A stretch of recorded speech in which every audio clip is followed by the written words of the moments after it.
सोचो, एक ऐसी मिडिल क्लास फैमिली जो कि मध्य प्रदेश से बिलोंग करती थी और पूरी फैमिली कोटा शिफ्ट होती है सिर्फ और सिर्फ इसलिए ताकि वो अपनी बेटी को पढ़ा लिखा कर डॉक्टर बना पाए। नीट का एग्जाम देने से एक दिन पहले ही उनकी बेटी खुद को जान से मार देती है।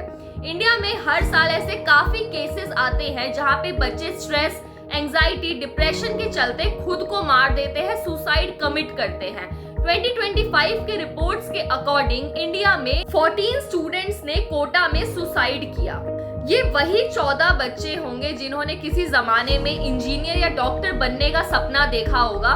बहुत सारे बच्चे सिलेक्शन ना लेकर अपने घर वापस जाते टाइम डिप्रेशन और एंजाइटी लेकर जाते हैं और कुछ तो इतने अनफॉर्चुनेट होते हैं कि वो अपने घर ही वापस नहीं जा पाते हैं। और इन सब चीजों के पीछे एक सबसे बड़ा मेन रीजन जो कि काफी ज्यादा अनडिस्कस्ड रहता है वो है कोचिंग इंस्टीट्यूट्स की रियलिटी। हर साल लाखों स्टूडेंट्स को सिलेक्शन का सपना दिखाया जाता है और यहाँ पे ये जो पूरी कोचिंग इंस्टीट्यूट्स की इंडस्ट्री है ये सिर्फ और सिर्फ बिजनेस मॉडल पे वर्क कर रही होती है, जिसके विक्टिम्स बनते हैं स्टूडेंट्स, उनके पेरेंट्स और बच्चों के सपने। कोचिंग इंस्टीट्यूट के जो टीचर्स होते हैं वो लाखों करोड़ों रुपए कमा रहे हैं यही बिजनेस करके, और वही जो बच्चा उनकी क्लास देख रहा है उसी कोचिंग की फीस को अफोर्ड करने के लिए बच्चे के जो पेरेंट्स होते हैं वो लाखों रुपए का लोन लेते हैं। पहले के जमाने में कोचिंग इंस्टीट्यूट जो था वो बच्चों की हेल्प करने के लिए बनाया गया था, लेकिन आज ये सिर्फ और सिर्फ पैसे छापने का एक जरिया बन चुका है। इंडिया में कोचिंग इंडस्ट्री का जो मार्केट साइज है ओवर 58,000 करोड़ रुपीस से लेकर 60,000 करोड़ रुपीस तक का है। और एनुअली इन कोचिंग इंस्टीट्यूट का जो ग्रोथ होता है, जो मार्केट साइज का ग्रोथ होता है वो 15 से 20% तक का होता है। टीचर्स जो है वो सेलिब्रिटी बन चुके हैं और इनके पूरे बिजनेस मॉडल का सबसे जरूरी प्रोडक्ट जो है वो है इसी कोचिंग इंस्टीट्यूट में पढ़ने वाले बच्चे। एजुकेशन एक तरीके से एक्सप्लॉयटेशन बन चुका है। बहुत सारे गवर्नमेंट एग्जाम्स और एंट्रेंस एग्जाम के अराउंड पूरी इंडस्ट्री खड़ी हो चुकी है। हर गली में कोचिंग इंस्टीट्यूट देखने को मिल जाएगा और क्लासरूम में 200 से 300 स्टूडेंट्स। ये एजुकेशन कम और कंपटीशन का एक फैक्ट्री सिस्टम ज्यादा लगता है। जैसे जैसे कट ऑफ बढ़ता गया वैसे वैसे ये जो कोचिंग इंडस्ट्री है ये एक्सपैंड होती गई।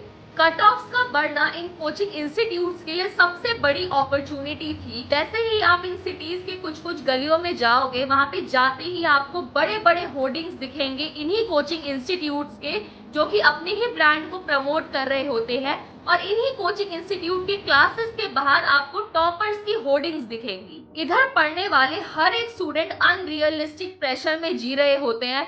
कोई हॉबी नहीं, कोई सोशल लाइफ नहीं, किसी से किसी तरह का कोई इंटरेक्शन नहीं। एक एवरेज स्टूडेंट का जो पूरा दिन होता है वो क्लासेस में, फिर डाउट सेशंस में, उसके बाद टेस्ट देने में और टेस्ट का एनालिसिस करने में ही गुजर जाता है।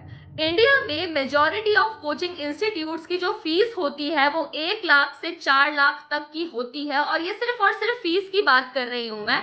सिर्फ और सिर्फ फीस इतनी होती है, इसके बाद जो एक्स्ट्रा चार्जेस हर चीज के लगते हैं वो अलग से लगते हैं। एक नॉर्मल मिडिल क्लास फैमिली के लिए इतना ज्यादा खर्चा अफोर्ड करना नेक्स्ट टू इम्पॉसिबल बात होती है। अपने बच्चों को कोचिंग दिलाने के लिए पेरेंट्स जो होते हैं वो लाखों रुपए का लोन लेते हैं और कई बार तो अपनी पूरी लाइफ सेविंग्स को खर्च कर देते हैं। और इतना हैवी फीस भरने के बाद भी सिलेक्शन की कोई गारंटी नहीं होती है।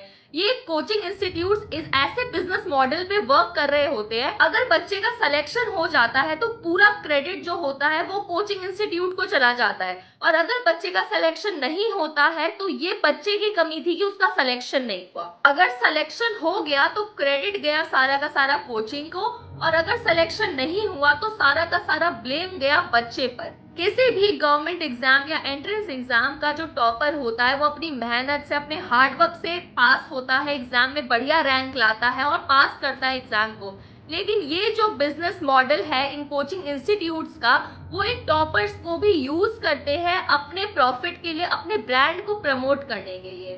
कई बार तो ऐसे केसेस भी सामने आते हैं जहां पर ये जो कोचिंग इंस्टीट्यूट्स होते हैं ये टॉपर्स को पैसे देते हैं ताकि ये जो टॉपर्स हैं ये इनके बिजनेस को, इनके जो कोचिंग इंस्टीट्यूट है इसके नाम को, इसके ब्रांड को प्रमोट करें। अभी ही रिसेंटली यूपीएससी का रिजल्ट आया था और अब आप कोचिंग इंस्टीट्यूट्स को देखोगे तो यूपीएससी के जितने भी टॉपर्स थे हर कोचिंग इंस्टीट्यूट वाले ये बोलेंगे कि इसने मेरे यहाँ से मेंस की प्रिपरेशन करी, मेरे यहाँ से प्रीलिम्स की करी, हमारे यहाँ से इंटरव्यू की प्रिपरेशन करी और आज इसलिए पर्सन लिस्ट में है। तराजू ये नीट का रिजल्ट आया है और कोचिंग का नाम है एल।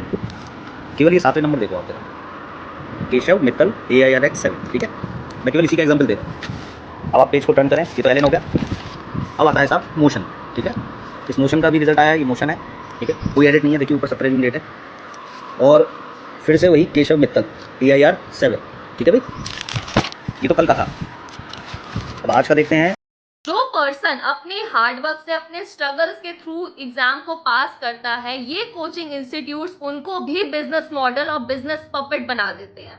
इस पूरे सिस्टम का जो कॉस्ट होता है, वो एक्चुअल कॉस्ट जो पे करते हैं, वो पे करते हैं स्टूडेंट्स ही। वो खुद के सेल्फ वर्थ को क्वेश्चन करने लगते हैं, खुद को डाउट करने लगते हैं। बच्चे जो होते हैं वो टॉपर से इंस्पायर होकर कोचिंग इंस्टीट्यूट्स में एडमिशन लेते हैं, लाखों की फीस भरते हैं और जब उनका सिलेक्शन नहीं हो पाता है तो एट द एंड उनको स्ट्रेस और एंजाइटी ही होता है।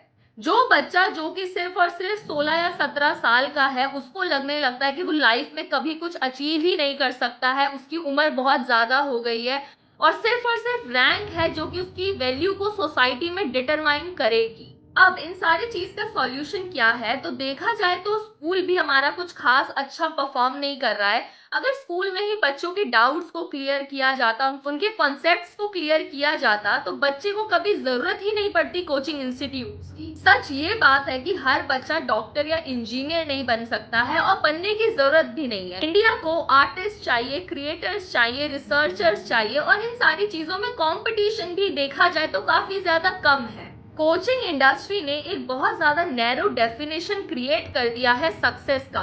नीट क्लियर करना एक ऑप्शन हो सकता है, लेकिन आपका मेंटल पीस और मेंटल वेलबींग जो है वो मैंडेटरी है।